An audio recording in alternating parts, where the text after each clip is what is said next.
Donc, bienvenue sur la capsule Les chroniques d'un pervers narcissique. Capsule que j'ai décidé de faire vraiment pour mettre en lumière ce qu'est la perversion narcissique à travers une histoire vécue. Rien ne vaut les témoignages. Donc, ici, c'est l'histoire d'Ulrich avec une perverse narcissique. Donc, si tu arrives sur ma page, like, abonne-toi, partage. Je suis Steph.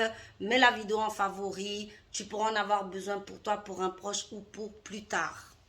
Je suis aussi créatrice de la marque Minceur et Ventre Plat de chez Jungle Tea. Des tisanes, minceur et ventre plat. Donc, spécialité coupe-faim. Donc, si tu as 3-4 kilos à perdre ou du ventre, va choper sur le lien en bio et résultat visible en 15 jours. Tu as également des cheveux afro ou texturés, tu as envie de prendre soin d'eux, de les faire pousser ou de les entretenir, va choper sur beauty-booster-institut.com, tu auras tout ce que tu veux.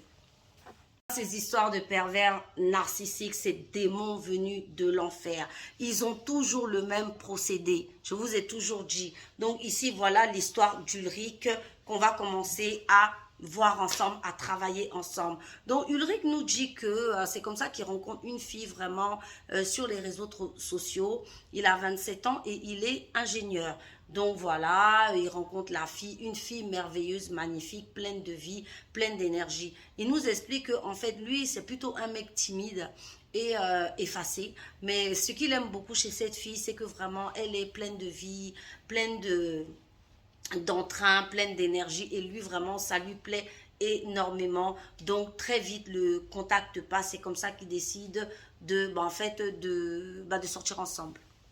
Ils décident de sortir ensemble et très vite ils s'installent ensemble.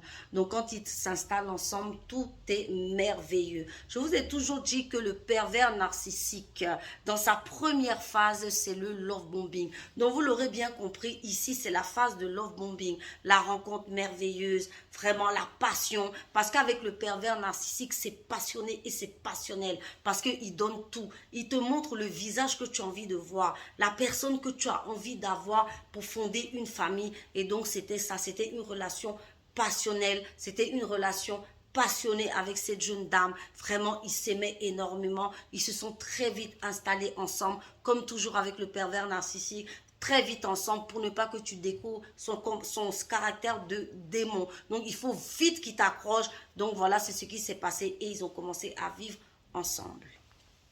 Donc voilà la phase effectivement de love bombing, donc vraiment et tout, ils s'installent ensemble, tout se passe bien et là va commencer la phase du dénigrement.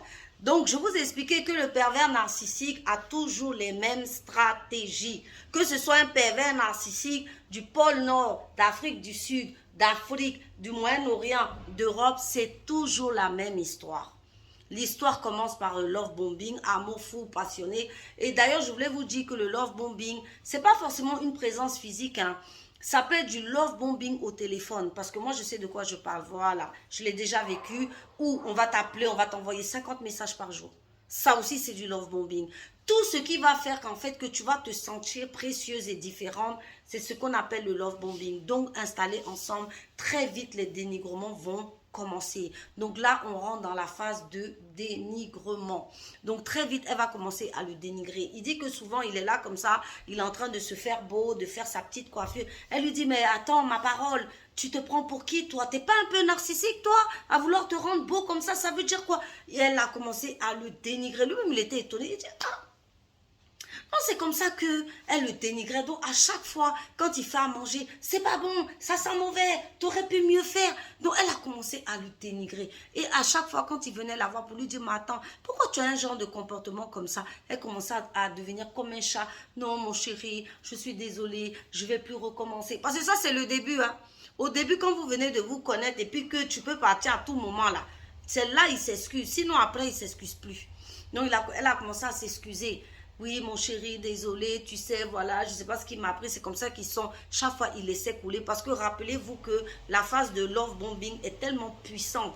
Et c'est puissant, pourquoi? Parce que le pervers narcissique utilise cette technique d'amour passionné et passionnel pour que quand il va faire des choses après, tu vas excuser parce que tu es amoureuse, parce que tu l'aimes, donc tu ne pourras pas partir. Donc c'est comme ça que, voilà. Et il dit que les dénigrements commençaient à vraiment devenir de plus en plus intenses. Au début, c'était tous les mois une petite histoire. Après, du mois, on est passé à la semaine. La semaine, on est passé à la journée. Chaque jour, c'était des insultes, des insultes, des insultes, des insultes, des insultes. Après, s'excuser. Après, c'est devenu d'heure en heure. Après, c'était de minute en minute. C'était tout le temps, de manière vraiment, vraiment permanente. Et chaque fois, il lui posait la question, pourquoi tu fais ça? Elle pleurait, non, désolé. Elle insulte, elle pleure. Elle insulte, elle pleure. Les spécialistes appellent ça claque, caresse. Il te gifle, il te caresse. Il te gifle, il te caresse. Donc, c'est ce qu'elle faisait.